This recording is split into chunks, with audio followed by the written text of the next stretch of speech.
जय राधा माधव कुंज बिहारी। जय राधा माधव कुंज बिहारी। गोपीजन वल्लभ गिरिवरधारी। गोपीजन वल्लभ गिरिवरधारी। यशोदानंदन ब्रजजनरंजन। यशोदानंदन ब्रजजनरंजन। यमुनातीरावनचारी।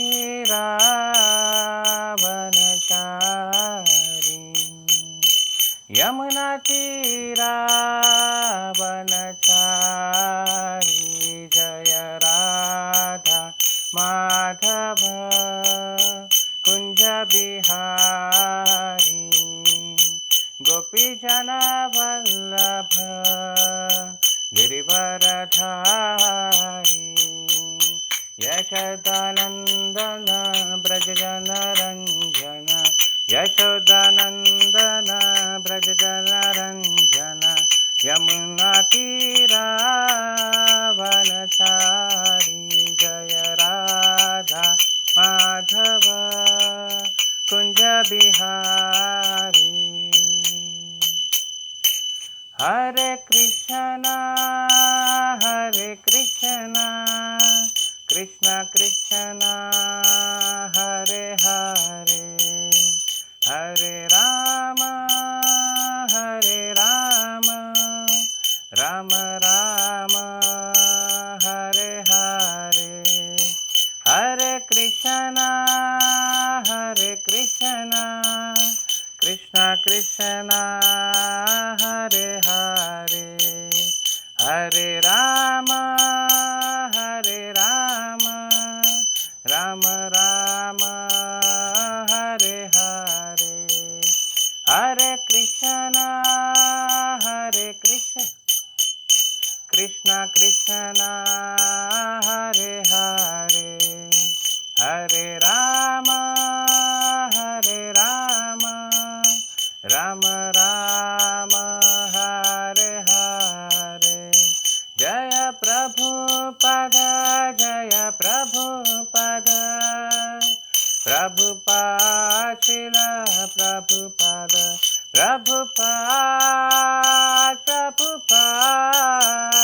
प्रभुपाद जय प्रभुपाद।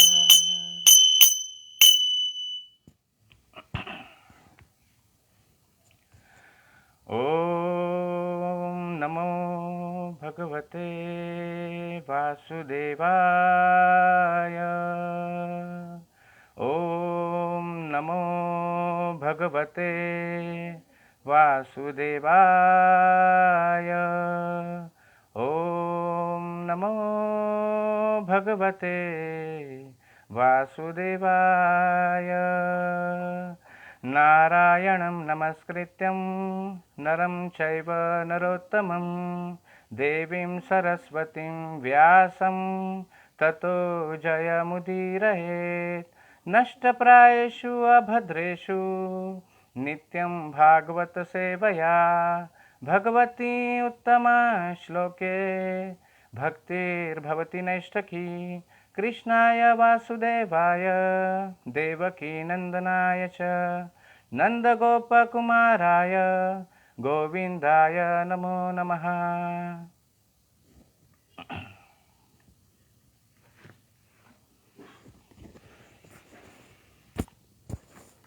ग्रंथराज श्रीमद् भागवतम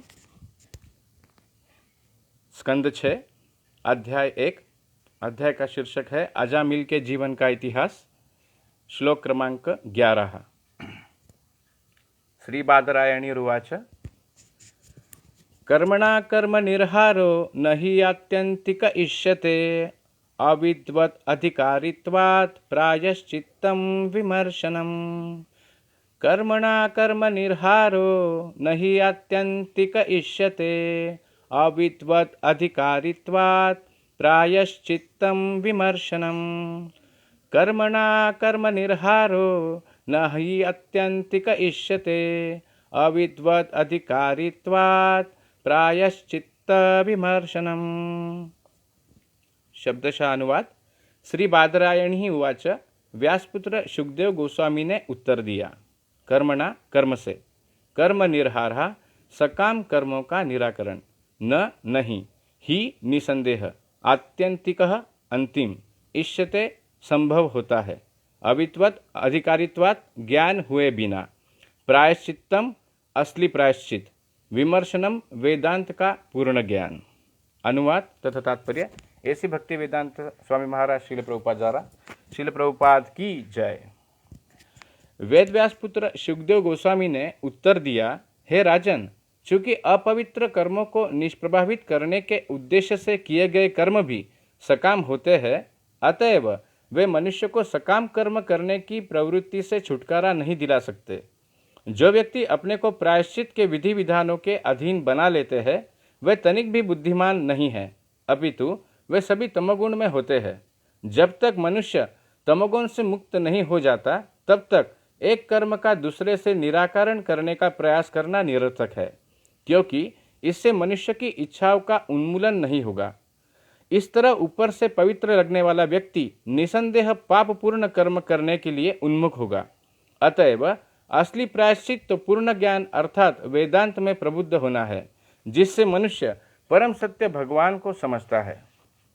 तात्पर्य। ऐसी भक्ति वेदांत स्वामी महाराज श्रील प्रभुपाद जी द्वारा। गुरु शुकदेव गोस्वामी ने परीक्षित महाराज की परीक्षा ले ली है और ऐसा लगता है कि राजा ने सकाम कर्म से युक्त प्रायश्चित विधि का खंडन करके परीक्षा की एक अवस्था उत्तीर्ण कर ली है।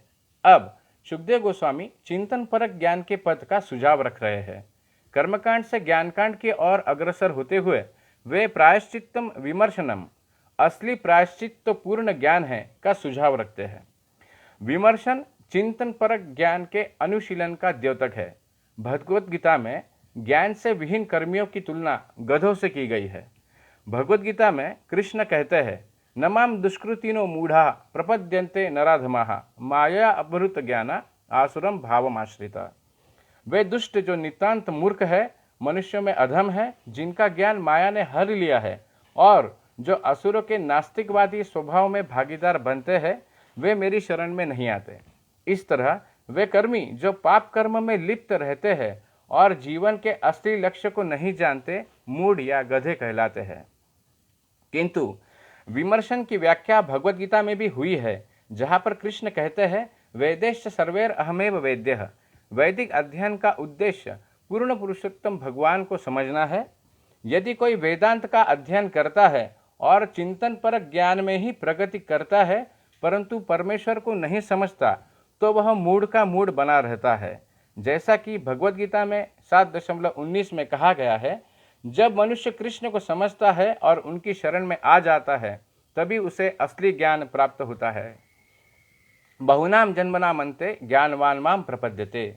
इसलिए विद्वान तथा भौतिक कलमश से मुक्त बनने के लिए मनुष्य को चाहिए कि कृष्ण को समझने का प्रयास करे, क्योंकि ऐसा करने से वह समस्त पवित्र तथा अपवित्र कर्मों, पाप तथा पुण्य, उनके फलों से तुरंत छूट जाता है। ग्रंथराज श्रीमद् भागवतम की जय। ओम अज्ञानतिमिरन्धस्य ज्ञानाञ्जनशलाकया चक्षुरुन्मीलितं येन तस्मै श्रीगुरुवे नमः। श्रीचैतन्यमनोभीष्टं स्थापितं येन भूतले स्वयं रूप कदा मह्यं ददाति स्वपदान्तिकं। नमो ओं विष्णुपादाय कृष्णप्रेष्ठाय भूतले श्रीमते भक्तिवेदांत स्वामिनीति नामिने। नमो ओं विष्णुपादाय कृष्णप्रेष्ठाय भूतले श्रीमते भक्तिवेदांत स्वामिनीति नामिने। नमस्ते सारस्वते देवे गौरवाणी प्रचारिणे निर्विशेष शून्यवादी पाश्चात्य देशतारिणे। जय श्री कृष्ण चैतन्य प्रभु नित्यानंद श्री अद्वैत गदाधर श्रीवासादि गौर भक्तवृंद।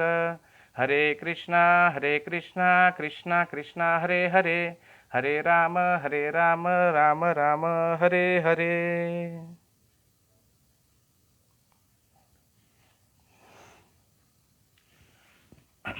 तो आप सभी का बहुत बहुत स्वागत है इस साप्ताहिक श्रीमद् भागवतम वर्ग में। और उपस्थित सभी वैष्णव साधुजन इन और सभी समस्त भक्तवृंदों के चरणों में मेरा साक्षात दंडवत प्रणाम। और मैं सभी से अपनी कृपाभिलाषा करता हूँ कि आप सभी लोग अपना आशीर्वाद प्रदान करें ताकि मुझे शक्ति मिले कि मैं भगवत कथा में कुछ कह पाऊँ।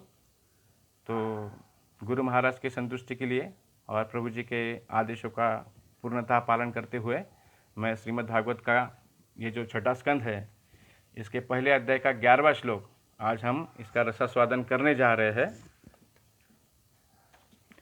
तो एक बार श्लोक हम फिर से पढ़ते हैं। श्री बादरायणीरुवाच कर्मणा कर्म निर्हारो नहि आत्यंतिक इष्यते अविद्वत् अधिकारित्वात् प्रायश्चित्त विमर्शनम। तो जैसे कि हम देख रहे हैं कि ये जो छठा स्कंद है, ये छठे स्कंद में जो विशेषता पोषणम अर्थात भगवान द्वारा संरक्षण, भक्तों का संरक्षण, इसका इसमें विशेष तरह से वर्णन किया गया है। श्रीमद् भागवतम के 12 विषय है जिससे का हम पहले ही चर्चा कर चुके हैं। इसमें से जो छठा स्कंद है ये पोषणम अर्थात भगवान द्वारा भक्तों का संरक्षण, इस पर यह दिया गया है। तो हम देख रहे हैं कि राजा परीक्षित सुखदेव गोस्वामी से श्रीमद् भागवतम का कथा श्रवण कर रहे हैं। और जब 5वें स्कंद के अंत में सुखदेव गोस्वामी जिस व्यक्ति ने अपने पापमय कर्म किए हैं तो ऐसे नरक लोकों का वर्णन वह परीक्षित राजा से करते हैं। और परीक्षित राजा उन नरक की यातनाओं को देखकर, वो सुनकर अत्यंतिक चिंतित हो उठे हैं। देखिए, हम में से काफ़ी सारे लोग ऐसे होते हैं जिन्हें नरक, स्वर्ग, भगवान इन पर विश्वास नहीं होता है। राजा परीक्षित ने जब नरक यातनाओं का वर्णन सुना कि जो पापमय कृत्य से जो जीव नरक में पड़े हैं और वहाँ पर दंड पा रहे हैं, तो कठोर से कठोर दंड, ऐसे दंड कि जिसे सुनकर हमारे रोंगटे खड़े हो जाएंगे, ये सुनकर वह चिंतित हो गए हैं। और अब वे सुखदेव गोस्वामी जी से प्रार्थना कर रहे हैं कि इस पर कोई उपाय है कि जिससे जीव अपने कर्मों के कारण नारकीय स्थिति को प्राप्त ना हो सके। देखिए, ये तो ऐसा हुआ कि हम लोग जैसे इस भौतिक जगत में देखते हैं कई जगह पर, जैसे स्पेशली जो लोग व्यसन करते हैं, जैसा कि टोबैको है या फिर सिगरेट है या फिर जो भी है, तो उस पर साफ साफ इंडिकेशन दिया हुआ रहता है कि अगर आप यह लोगे तो ये आपके लिए जानलेवा साबित हो सकता है, अगर इसका सेवन आपके लिए जानलेवा साबित हो सकता है। फिर भी व्यक्ति मानता नहीं है और उस व्यसन को करता है। तो परीक्षित राजा जब ये सुन रहे हैं कि नरकीय यातना जब जीवों को मिलती है तो वह कितने दर्द से, कितने दुखों से गुजरता है, तो उन्होंने सुखदेव गोस्वामी से कहा कि उस पर उपाय बताइए। तो सुखदेव गोस्वामी ने उनसे कहा कि अपनी अगली मृत्यु आने से पूर्व यदि जीव शास्त्र में दिए हुए जो प्रायश्चित कर्म करता है तो निश्चित ही वह नरक जाने से बच जाता है। तो जैसे कि प्रभुपाद जी अपने तात्पर्य में देते हैं कि मनु संहिता में और धर्मशास्त्रों में 80 प्रकार के विधि, 80 प्रकार के धर्मशास्त्र दिए हैं कि जिसे करने से व्यक्ति नरक की यातनाओं से बच सकता है। तो यह सुनने के बाद राजा परीक्षित जो है यह विचार में पड़ जाते हैं और वो सोचने लगते हैं कि ऐसे कृत्यों का क्या लाभ कि यदि कोई व्यक्ति अपने हाथों से पहले तो पाप कर ले और फिर वह किसी पुरोहित के पास जाए या किसी धर्मज्ञ व्यक्ति के पास जाए और उसे अपने पाप विधि के प्रायश्चित के लिए वो कुछ विधि करने को लगाए और फिर वो विधि करने के बाद उस पाप से मुक्त हो जाए और फिर कुछ दिन जाने के पश्चात वह फिर से उसी पाप कर्म में प्रवृत्त हो जाता है। जैसे कि मैंने अभी उदाहरण दिया कि जो एक सिगरेट पीने वाला व्यक्ति होता है तो सिगरेट पीने के कारण उसके शरीर में काफ़ी सारे रोग निर्माण हो जाते हैं, जैसे कफ की शिकायत हो जाती है, उसके जो लंग्स है वो फेफड़े जो है वो खराब होने लगते हैं, उससे कफ बहुत भर जाता है और बहुत खांसता हुआ वह डॉक्टर के पास पहुंच जाता है। जब डॉक्टर के पास पहुंच जाता है तो डॉक्टर कहते हैं कि भाई देखिए, आपने आपका पूरा लंग्स, आपका जो फेफड़ा है वो पूरा खराब कर लिया है और अगर इसके बाद अगर आप स्मोकिंग करोगे तो निश्चित ही आपकी मृत्यु होनी है, तो आप कृपया करके इसे छोड़ दीजिए, ये व्यसन तुम्हारे लिए बहुत हानिकारक है। तो वह व्यक्ति थोड़ी देर के लिए घबरा जाता है। वास्तविक है, हर कोई घबराता है। देखिए, हमारे घर में चींटी भी होती है, तो अगर हम छूने का प्रयास करें तो वो भी भागती है, उसे भी भय है कि ताकि कोई मुझे मार न दे। तो जब वह व्यक्ति सुनता है कि हाँ, मुझे डॉक्टर ने कहा है और मुझे ये बात सुनना है, तो वह व्यक्ति कुछ दिनों के लिए तुरंत सिगरेट छोड़ देता है, उसका सेवन बंद कर देता है। लेकिन अब उसने तो सिगरेट बंद कर दिया, लेकिन उसकी मन में, उसके हृदय में वह इच्छा अभी भी है। तो जैसे ही वह ऐसे लोगों के एसोसिएशन में आ जाता है या ऐसे लोगों के संग में आ जाता है कि जहाँ पर लोग सिगरेट का सेवन कर रहे हैं, तो तुरंत उसकी इच्छा फिर से जागृत हो जाती है और वो कहता है कि अरे बहुत दिन हो गए, आज मैंने सिगरेट नहीं पिया, चलो आज फिर से एक बार सिगरेट पी लेते हैं। और वो फिर से उस व्यसन की ओर फिर से आकृष्ट हो जाता है। तो सभी हम सामान्य जीवों का यही स्थिति है और इसलिए प्रभुपाद जी कहते हैं कि ऐसे लोग जो है, जो फिर से एक बार पाप करते हैं, फिर उस पर पुण्य करते हैं और इस पाप पुण्य के कर्म के जो श्रृंखला है इसमें फंसते जाते हैं और भगवान के बारे में उनको कोई आस्था नहीं रहती है, तो उनको प्रभुपाद जी कहते हैं कि ऐसे लोग गधे होते हैं, मूर्ख होते हैं।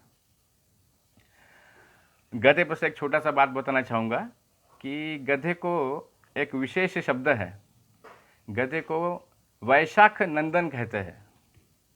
वैशाख नंदन अर्थात वह जीव या वैसा प्राणी जो वैशाख मास में बड़ा आनंदित होता है, बड़ा प्रफुल्लित होता है, उसे वह महीना बहुत पसंद आता है।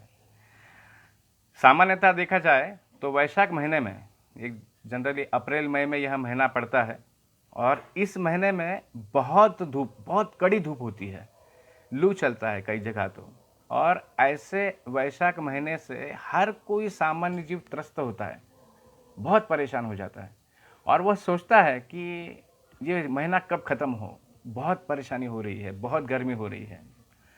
तो जो हमारे गधे साहब रहते हैं, जिनको वैशाख नंदन कहा है, तो इस वैशाख महीने में वो बड़े प्रसन्न होते हैं, क्योंकि वो जब ग्रेजिंग करते, घास चरते हैं, तो देखते हैं कि सारा भूमि, अब असल में तो वैशाख महीने में धूप के कारण जो घास गवत जो होती है, ये सब कुछ जल कर राख हो जाती है, मतलब जल जाता है, सूख जाता है, पत्ते नहीं रहते हैं, ज़्यादा कुछ भी पत्ते नहीं रहते हैं।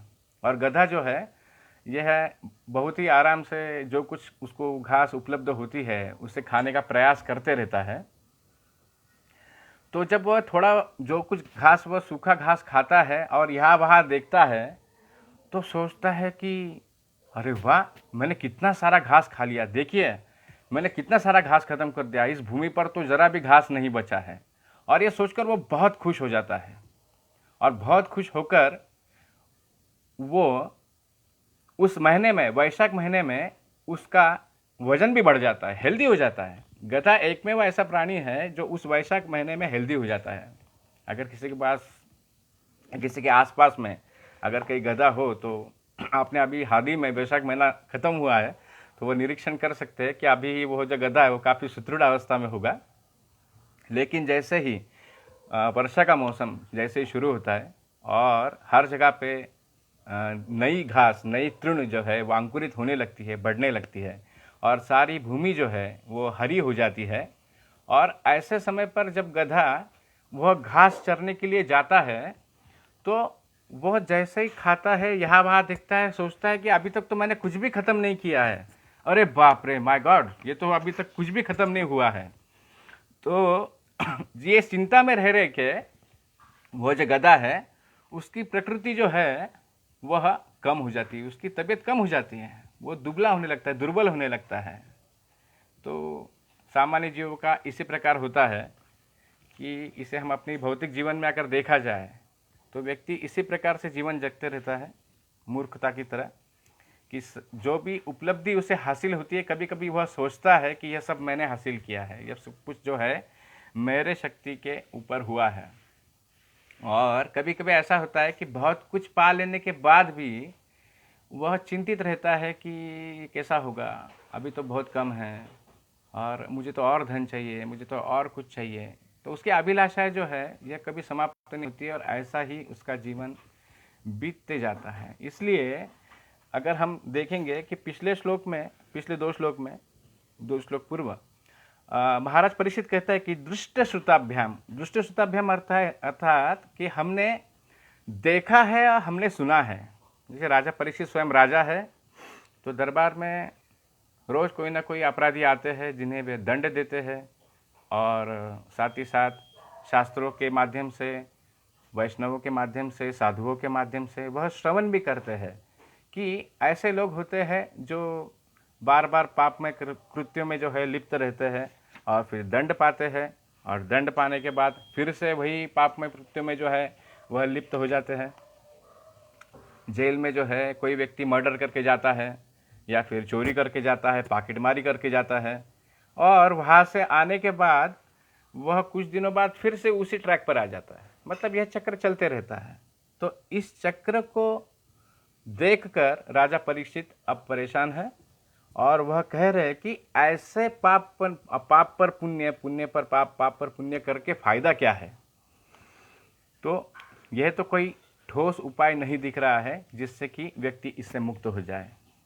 तो यह उनकी इच्छा सुनने के बाद जो सुखदेव गोस्वामी जी है तो वह बहुत प्रसन्न हो गए। उन्होंने देखा कि राजा परीक्षित को ये बात समझ में आ गई है कि व्यक्ति अगर पाप और पुण्य के कर्म में फंस गया तो वह इस भौतिक जगत से मुक्त नहीं हो सकता है, वह भगवान की भक्ति नहीं कर सकता है।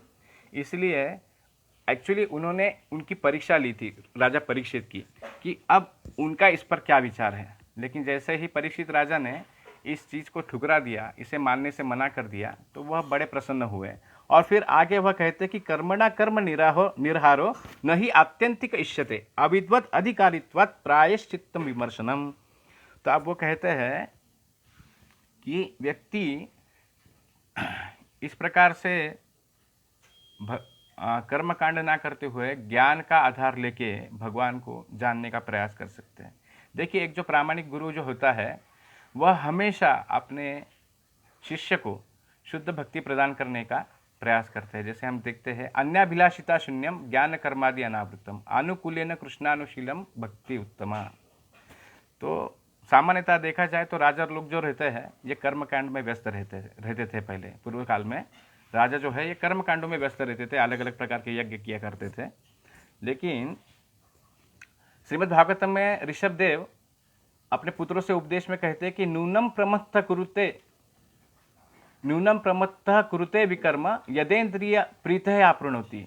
जब मनुष्य इंद्रिय तृप्ति को ही जीवन का लक्ष्य मान बैठता है तो वह भौतिक रहन सहन के पीछे प्रमत्त होकर सभी प्रकार के पाप कर्मों में प्रवृत्त होता है। तो ये प्रवृत्ति हो जाती है व्यक्ति, बस वह खुद को जो है एक शरीर समझने लगता है, एक व्यक्ति समझने लगता है, और फिर उस खुद को व्यक्ति समझने के कारण वह अनेक कृत्यों में फंस जाता है और अपनी पहचान एक विशिष्ट देश, एक विशिष्ट समाज, एक विशिष्ट जाति या फिर अमीर या फिर गरीब, इस प्रकार से वह अपनी खुद की पहचान करने लगता है। एक प्रसंग में मैं कहना चाहूँगा कि एक बार हवाई में श्रील प्रभुपाद जी एक प्रोग्राम में गए थे जहाँ पर काफ़ी सारे वीआईपी गेस्ट उपस्थित थे और प्रभुपाद जी के कुछ डिसाइबल भी उनके साथ थे। तो उस वक्त हवाई के जो लोग हैं वहाँ पर बैठे हुए थे और प्रभुपाद जी ने उनकी तरफ देखकर कहा कि आपके देश में सुअर बहुत है और उन सुअर को खाने के कारण आपकी शक्ल भी सुअर की तरह दिखती है। तो ये सुनने के बाद सारे लोग जो है ये आश्चर्यचकित हो गए कि अरे स्वामी जी ने क्या कह दिया। उनके डिसाइबल भी आश्चर्यचकित हो गए और उतने में जो एक सोकॉल्ड जो वीआईपी व्यक्ति था वो आकर कहने लगा कि स्वामी जी आपने ऐसा कैसा कह दिया, हम सुअर थोड़ी ना हैं। तो प्रभुपाद जी कहते कि यस, तुम सुअर नहीं हो और तुम ये मनुष्य भी नहीं हो, तुम भगवान के सनातन अंश हो, तुम कृष्ण के दास हो। तो यह वास्तविकता प्रभुपाद जी ने बहुत ही आसानी से उन लोगों को बताई। लेकिन जनरली हर कोई व्यक्ति ये भूल जाता है कि वो उसका वास्तविक शरीर क्या है, वास्तविक उसका जो कार्य क्या है, क्या वो सच में शरीर है, क्या वह या फिर वह एक शाश्वत आत्मा है। तो इस प्रकार से आगे सुखदेव गोस्वामी कहते हैं कि जो व्यक्ति अपने प्रायश्चित को विधि विधानों को अधीन बना लेता है वह तनिक भी बुद्धिमान नहीं है। तो व्यक्ति ने इस चीज़ों से आगे बढ़ना चाहिए। तो अब सुखदेव गोस्वामी परीक्षित राजा को कर्मकांड की ओर से ज्ञान कांड की तरफ अब लेके जाने के लिए प्रयास कर रहे हैं। तो वह बताते हैं कि ज्ञान के द्वारा जो है भगवान को हम समझ सकते हैं, ज्ञान के द्वारा जो है हम भगवान को जान सकते हैं। तो राजा परीक्षित, जैसे आगे के श्लोकों में भी वर्णन आएगा, तो इस ज्ञान मार्ग को भी राजा परीक्षित मना करते हैं। क्योंकि देखिए, कोई केवल वेद अध्ययन करके, कोई केवल शास्त्रों में पारंगत होके भगवान को प्राप्त नहीं कर सकता है। जब तक उसके हृदय में भगवान के प्रति प्रेम भक्ति नहीं है, प्रेम भाव नहीं है, प्रेम से वह भगवान की सेवा नहीं करना चाहता, तब तक कि वह चाहे शास्त्रों में कितना भी पारंगत हो जाए, वह कितना भी विद्वान पंडित हो जाए, वह भगवान का भक्त नहीं बन सकता, वो भगवान को नहीं जान सकता, भगवान की प्राप्ति नहीं कर सकता। आगे के अध्याय में आगे वर्णन आएगा कि अजामिल कोई सामान्य व्यक्ति नहीं था। अजामिल को बचपन से बहुत संस्कार मिले थे। वह एक विद्वान पंडित था, बहुत ही अच्छे से वह तपस्या किया करता था, वह हमेशा शुद्ध रहा करता था। और जिस वक्त वह वन में गया था तो वह अपने इंद्रिय तृप्ति के लिए नहीं, वरन अपने पिता के आदेश पर समिधा की जो यज्ञ की समिधा जो है वह लाने के लिए गया था। तो व्यक्ति कितना भी ज्ञान में पारंगत हो, यदि उसके हृदय में भगवान का प्रेम नहीं है तो वह भगवान को प्राप्त नहीं कर सकता। तो इसी प्रकार जो गुरु है वह शिष्य को, अर्थात सुखदेव गोस्वामी अपने राजा परीक्षित को यह बताने का प्रयास कर रहे हैं कि किस तरह से भक्ति के द्वारा भगवान को प्राप्त किया जा सकता है। देखिए, भगवान को प्राप्त करने का सबसे सरल उपाय है गुरु की प्रसन्नता।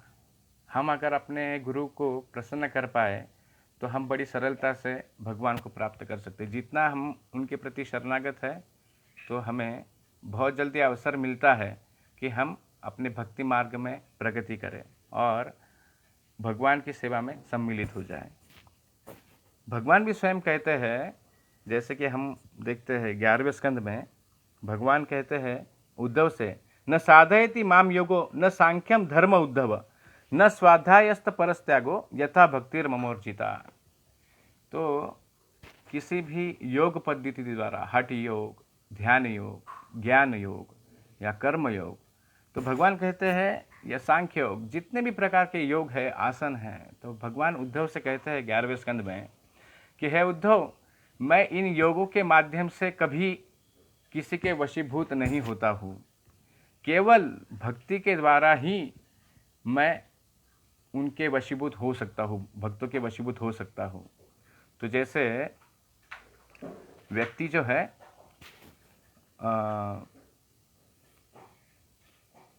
प्रेम के द्वारा भगवान को प्राप्त कर सकता है। इसका सबसे अच्छा उदाहरण हम अर्जुन का देख सकते हैं कि जैसे कितनी सहजता से उन्होंने भगवान की प्राप्ति कर ली थी। तो हम भगवद गीता की शुरुआत में देखते हैं कि सेनयोर उभयोर मध्य रथम स्थापयामि अच्युत। तो ऐसे भगवान, जैसे ब्रह्म संहिता में वर्णन आता है कि लक्ष्मी सहस्त्र शत संभ्रम सेव्यमानम, कि हजारों हजारों लक्ष्मियाँ जिनकी सेवा में उपस्थित है, जो हमेशा उनकी सेवा में है, और ऐसे भगवान अर्जुन के आदेश पर रथम स्थापयामि अच्युत, हे अच्युत, हे भगवान, हे जनार्दन, मेरा रथ जो है आप कुरुक्षेत्र के युद्ध भूमि में उपस्थित कीजिए। और जहाँ पर वह आदेश दे रहे हैं वहाँ पर भगवान अर्जुन का रथ ले जा रहे हैं। तो देखिए कि जब हम भक्ति से, प्रेम से भगवान की सेवा करते हैं तो भगवान हमारे लिए कुछ भी बन जाता है। जैसे अर्जुन के लिए वह सारथी बने। अगर महाराष्ट्र में हम देखा जाते तो संत एकनाथ महाराज के यहाँ पर जो है भगवान 12 साल तक कहते हैं कि वह पानी भरा करते थे। तो यह केवल प्रेमा भक्ति द्वारा ही प्राप्त होता है, भगवान को प्रेम से ही प्राप्त किया जाता है, भक्ति द्वारा ही प्राप्त किया जाता है। और प्रत्येक जीव का वास्तविक स्वरूप ही है कि वह कृष्ण का दास है, वो जो है जीवर स्वरूप है कृष्णेर नित्य दास। तो भगवान की भक्ति जो है यह विरले ही मिलते हैं। कहते हैं कि भक्ति मार्ग में आना बहुत आसान है, कोई भी भक्ति मार्ग में आ सकता है, लेकिन भक्ति मार्ग में टिकना यह लोहे के चने चबाने के समान है कि व्यक्ति को इतनी सारी कठिनाई आती है कि कई लोग जो है इस भक्ति मार्ग से दूर हो जाते हैं। और वो दूर इसलिए हो जाते हैं ताकि उन्हें योग्य भक्तों का संग और गुरु की कृपा यह नहीं मिल पाती है। तो व्यक्ति प्रयास करता है, कुछ दिन रहता है, फिर छोड़ देता है। लेकिन जिसने गुरु और वैष्णव के प्रति अपना समर्पण किया है तो निश्चित ही वह भक्ति में टिकता है। जिसका साधना अच्छी होती है निश्चित ही उसकी भक्ति टिकती है। तो जैसे कि हम देखते हैं कि भगवान स्वयं कहते हैं कि विष्णु पुराण में इसका उल्लेख आता है कि भक्ति की महिमा क्या है। तो अगर कोई व्यक्ति भगवान का भक्त बनता है तो विष्णु पुराण में कहते हैं कि अप्रारब्ध फलम पापम कूटम बीजम फलोन्मुखम क्रमेणैव प्रलीयते विष्णुर्भक्ति रत आत्मनाम। तो जो लोग भगवत भक्ति में रत है उनके सारे पाप कर्म चाहे वो फलीभूत हो चुके हो, सामान्य हो, ये क्रमशः नष्ट हो जाते हैं। तो देखिए कितना आसान विधि है कि अगर हम पाप पुण्य की विधि में ही फंसते रहे और उससे एक श्रृंखला बनाते रहे हमेशा जन्म मृत्यु की, तो इससे हम इस भौतिक संसार को कभी पार नहीं कर पाएंगे। जो हमारा वास्तविक धाम है, जो हमारा वास्तविक घर है, हम वहाँ पर नहीं जा पाएंगे। तो यहाँ पर विष्णु पुराण में वर्णन आता है कि जो व्यक्ति भगवान की भक्ति में रत होता है तो उसके ये सारे कर्म, सारे पाप, सारे पुण्यम के कर्म, दोनों भी प्रकार के कर्म यह मूलतः नष्ट हो जाते हैं, पूर्णतः उसके कोई भी कर्म शेष नहीं रहते हैं। जैसे कि हम कहते हैं कि हिमालय की ऊंचाई तक की जिस तरह से घासों का ढेर हो, तो जैसे घासों का ढेर की उपमा जैसे एक हिमालय पर्वत की तरह, तो अगर हमारे उतने भी पापमय कृत्य हो और जैसे अग्नि की एक चिंगारी उस समस्त वो हिमालय के समान वो जो घास का जो ढेर है इसे जला देती है, उसी प्रकार भक्ति जो है ये समस्त पाप कर्मों को जला देती है। तो हमें जो है सिर्फ और सिर्फ भगवान की शरण लेकर उनकी भक्ति करना चाहिए। श्री चैतन्य महाप्रभु अपने दक्षिण भारत यात्रा में जब गए थे तो श्रीरंगम में उन्होंने देखा कि एक ब्राह्मण एक मंदिर के बाहर बैठे हैं और कुछ लोग उन्हें बहुत चिढ़ा रहे थे, उन्हें बहुत ही तकलीफ दे रहे थे उन्हें। तो इन्होंने देखा कि वहाँ पर असल में हो क्या रहा है। तो वहाँ पर जाने के बाद उन्होंने देखा कि एक ब्राह्मण भगवत गीता लेकर बैठा है, उसे ठीक से वह पढ़ना भी नहीं आ रहा है, लेकिन वह पढ़ने का प्रयास कर रहा है और बहुत रोए जा रहा है। तो महाप्रभु उनके पास गए और उनसे कहा कि हे ब्राह्मण, आपका क्या परेशानी है, क्या दुख है, आप क्यों रो रहे हो? क्या आपको भगवत गीता यह पढ़ना ठीक से नहीं आ रही है, आप शब्दोच्चारण ठीक से नहीं कर पा रहे हो, तो इसी कारण आपको दुख हो रहा है? तो उन्होंने कहा कि नहीं नहीं, इसके कारण मुझे दुख नहीं हो रहा है। तो फिर महाप्रभु कहते उन्हें, तो फिर आपको क्या समस्या है, आप क्यों रो रहे हो? क्या ये लोग आपको परेशान कर रहे हैं इसलिए आप रो रहे हो? तो वो कहते कि नहीं, ऐसे भी कोई बात नहीं है। असल में मेरे गुरु ने मुझे आदेश दिया है कि भगवत गीता का आप रोज़ अध्ययन करो और मैं इसीलिए भगवत गीता का अध्ययन करने का प्रयास कर रहा हूँ। तो उन्होंने कहा कि अच्छा, अध्ययन करने का प्रयास कर रहे हो तो इसीलिए रोना आ रहे हो? उन्होंने कहा एक्चुअली प्रयास तो कर रहा हूँ लेकिन मैं अनपढ़ हूँ, मुझे ठीक से पढ़ना नहीं आता है। तो उन्होंने कहा कि अच्छा, ये कारण है तुम्हारा कि इस कारण आप रो रहे हो? उन्होंने कहा कि नहीं। तो बोले क्या, तो क्यों आप रो रहे हो? तो उन्होंने कहा कि जैसे ही मैं भगवत गीता पढ़ने के लिए यह हाथ में लेता हूँ और इस पर मैं जब देखता हूँ कि भगवान अर्जुन के सारथी बन गए हैं, तो यह देखकर मुझे बहुत रोना आता है। मैं सोचता हूँ कि भगवान कितने भक्तवत्सल है कि जो अपने भक्तों के लिए कुछ भी बन सकते हैं।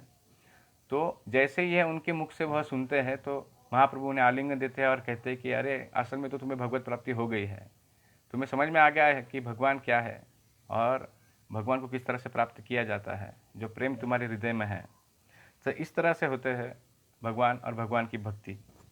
तो हमें भी जो है हमेशा यही प्रयास करना चाहिए कि इस कर्म के बंधन में ना फंसते हुए, इस पाप और पुण्यमय कर्म की श्रृंखला को तोड़ते हुए हमने भी यह हमेशा से प्रयास करना चाहिए कि प्रामाणिक गुरु का शरण ले और अच्छे से साधना करे और भगवान की भक्ति में प्राप्त करने का प्रयास करें। देखिए, जब हम हृदय से भगवान की भक्ति करने का प्रयास करते हैं तो चैत्य गुरु के रूप में कृष्ण हमेशा हमारे हृदय में विराजमान होते हैं और वह हमेशा हमेशा हमारी मदद करते हैं। तो हम जैसे ही अपने साधना में दृढ़ हो जाते हैं तो भगवान हमारे आसपास की परिस्थितियां भी वैसे ही बना देते हैं, अनुकूल परिस्थितियां, जिससे कि हम अच्छे से साधना कर पाए। भगवान कभी भक्तों से चीटिंग नहीं करते हैं। हाँ, अगर भक्त ने कभी खुद ठान लिया कि उसे खुद को चीट करना है, अगर उसको खुद को फंसाना है, तो फिर वह खुद को फंसा सकते हैं। कहते हैं कि कोई भी संकल्पना पहले हृदय में प्रकट होती है और हृदय से मन में आती है और हम मन में देखने लगते हैं उस नया जो कुछ नया आइडिया आती है, जो कुछ नई इच्छा होती है, तो हम मन में उसको पहले देख लेते हैं और मन से फिर उसको आँखों में देखने लगते हैं कि हाँ अभी ऐसा होगा तो कैसा होगा, और फिर समझ में ऐसा कोई व्यक्ति है कि जो ये ऐसा कर रहा है और फिर उससे क्या हो रहा है, उससे क्या लाभ मिल रहा है। और फिर उसके बाद फिर हम अपने इंद्रियों को उन चीज़ों में लगा देते हैं। तो चाहे पाप हो या पुण्य हो, दोनों भी चीज़ें इसी प्रकार से हमारे हृदय में आती है। तो हमें सिर्फ यह सोचना है कि हमें अपनी साधना कैसे अच्छे से करना है, क्योंकि जब हम साधना अच्छे से करते हैं तो भगवान बिल्कुल अनुकूल वातावरण हमें देते हैं और फिर हमें भी कभी कभी आश्चर्य हो जाता है कि हमें अधिक से अधिक भक्तों का संग मिलने लगता है।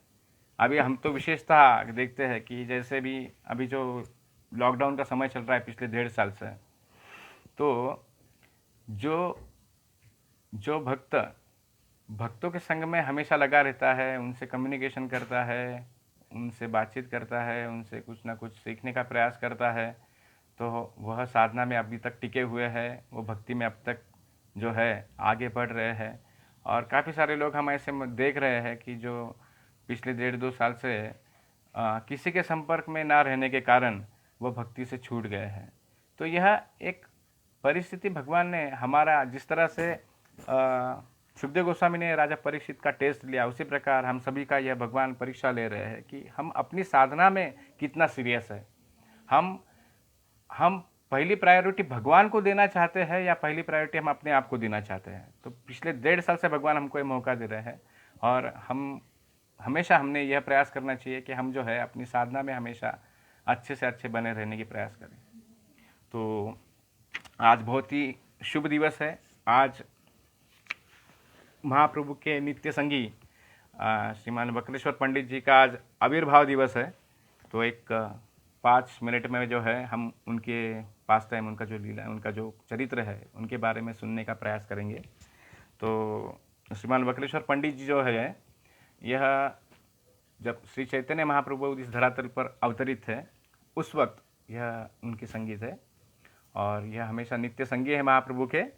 और इनका जो जन्म है यह त्रिवेणी के निकट गुप्तीपड़ा नाम के गांव में इनका जन्म हुआ था।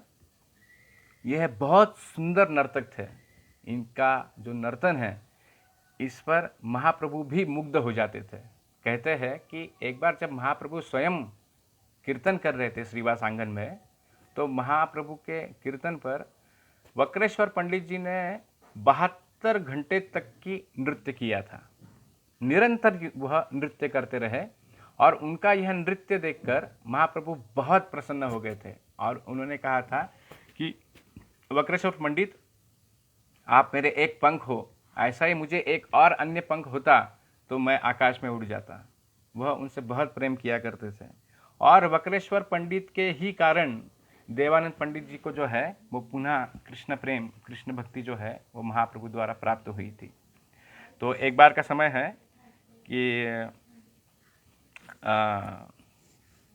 कुलियाग्राम में,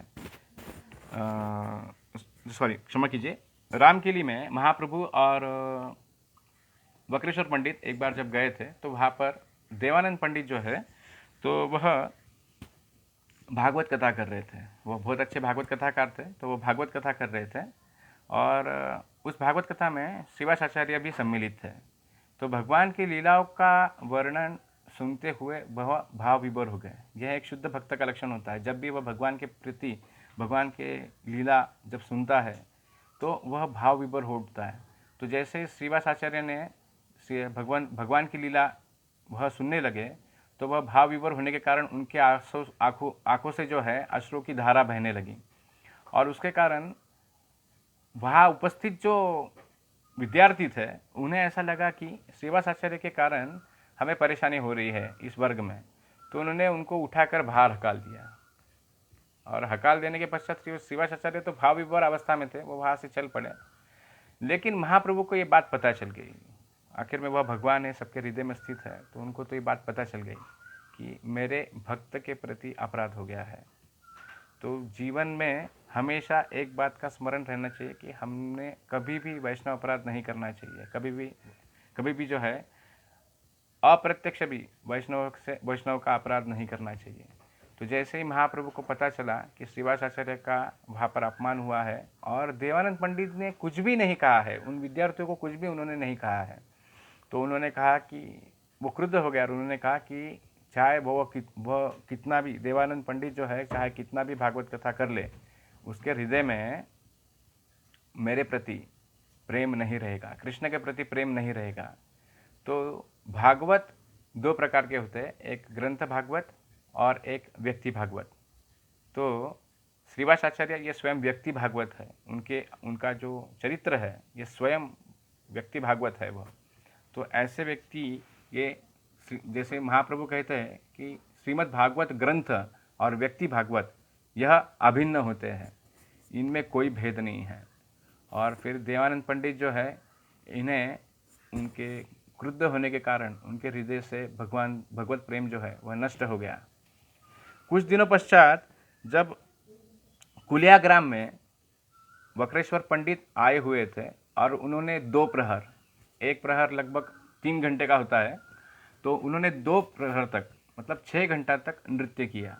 और उस नृत्य में जब वहाँ पर पता चला देवानंद पंडित को, तो वह भी वहाँ पर सम्मिलित हुए और उन्होंने अपने हाथों की कड़ा बनाकर उन्हें संरक्षण प्रदान किया। जब नृत्य के समय पर उनकी सेवा की बहुत सारी, तो वह सेवा से वक्रेश्वर पंडित बहुत प्रसन्न हुए और उन्होंने कहा कि देवानंद पंडित, मैं आपके सेवा से बहुत प्रसन्न हूँ, मुझे बहुत आनंद हुआ है और तुम्हें निश्चित ही कृष्ण प्रेम मिलेगा। तो जैसे ही वह यह कहते हैं तो महाप्रभु कहते हैं कि यदि मेरे भक्त ने उसे क्षमा कर दी है, यदि मेरे भक्त ने उसे कृष्ण प्रेम दे दिया है, तो मैं भी निश्चित ही उसे अपना प्रेम, कृष्ण प्रेम जो है वह प्रदान करूँगा। तो भगवान के जो भक्त है वो भगवान को अति प्रिय होते हैं। भगवान जो है कभी कभी अपना वचन भक्तों के वचन के लिए, भक्तों के शब्द के लिए जो है वह अपना वचन तोड़ देते हैं। जैसे हम जो है देखते हैं कि महाभारत के युद्ध के समय भी भगवान ने तो मतलब वचन ले लिया था कि वो उस युद्ध में सहभागी नहीं होंगे, वो शस्त्र नहीं उठाएंगे। लेकिन भीष्म पितामह ने तो प्रतिज्ञा कर ली थी कि आज तो मैं ये तो अर्जुन का वध कर दूंगा या तो फिर कृष्ण को जो है शस्त्र उठाने को लगाऊंगा। तो यहाँ पर अर्जुन जो है, इन पर वह भयंकर भीषण बाणों की वर्षा करने लगे, जिससे कि अर्जुन जो है कुछ क्षण के लिए उद्विग्न हो उठे। और फिर भगवान ने जब देखा कि अर्जुन उनको ठीक से प्रतिकार नहीं कर पा रहा है और इससे शायद उसे हानि हो सकती है, तो वह तुरंत रथ से नीचे छलांग मारकर उतर गए और उन्होंने रथ का पहिया उठा लिया और भीष्म की तरफ दौड़ पड़े, उन पर चक्र उठाकर उन्हें मारने के लिए। तो भीष्म यह देखकर बहुत प्रसन्न हुए। हालांकि वह भी परम वैष्णव है, भगवान के भक्त है, और उन्होंने भी जान लिया कि भगवान ने मेरी प्रतिज्ञा के कारण अपनी प्रतिज्ञा तोड़ दी। भगवान जानते थे कि भीष्म ने प्रतिज्ञा ली है और भीष्म का सारे संसार में नाम है, और जब भगवान प्रतिज्ञा तोड़ते हैं तो उनका भी बहुत ज़्यादा ग्लोरिफिकेशन होता है, क्योंकि भगवान होते ही भक्तवत्सल है। तो हम देखते हैं जैसे ही उन्होंने वक्रेश्वर पंडित ने देवानंद जी को कृष्ण प्रेम प्रदान किया तो महाप्रभु भी उन पर प्रसन्न हो गए और उनको वह कृष्ण प्रेम दिया। और वह कहते हैं कि ये जो वक्रेश्वर पंडित है इनके हृदय में साक्षात कृष्ण का निवास है। तो हम इस पर से जान सकते हैं कि वक्रेश्वर पंडित ये भगवान के बहुत ही महान भक्त है और हमने हमेशा से इनके शरणों में प्रार्थना करनी चाहिए कि जिस प्रकार इनके हृदय में भगवान के प्रति प्रेम है उसी प्रकार हम पर भी उनका आशीर्वाद, उनकी कृपा हमें मिलती रहे कि हम भी अपनी साधना में जो है वह स्थित होकर धीरे धीरे जो है एकनिष्ठ भाव से, जैसे कि भगवद गीता में कहते हैं कि व्यवसाय आत्मिका बुद्धि, तो एकनिष्ठ भाव से हमने जो है भगवान की प्रेमा भक्ति को स्वीकार करना चाहिए और उनका जो है हमेशा स्मरण करना चाहिए। तो जनरली हम देखते हैं कि जो व्यक्ति, देखिए ये जो श्रीमद् भागवतम है इसमें भी हम देखते हैं कि प्रभुपाद जी के जो तात्पर्य है बड़े महान हैं। तो जो व्यक्ति नया होता है और वह जब भागवतम पढ़ता है तो उसे इतना कुछ समझ में नहीं आता है, लेकिन जो व्यक्ति 4 नियमों का पालन करता है, 16 माला का जप करता है और जब वो तात्पर्य पढ़ता है तो उसको हर एक सेंटेंस पे, हर एक वाक्यों में उसे अनुभूति होती है कि प्रभुपाद जी ने भगवान के प्रति कितना शुद्ध प्रेम इस तात्पर्यों में दिया है, एक एक शब्दों से हमें पता चलता है। तो यहाँ पर हम जो है आज का यह जो 11वां जो श्लोक है तो इसे यहाँ पर समाप्त करते हैं। आप सबका बहुत बहुत धन्यवाद। हरे कृष्णा। ग्रंथराज श्रीमद् भागवतम की जय। श्रील प्रभुपाद की जय।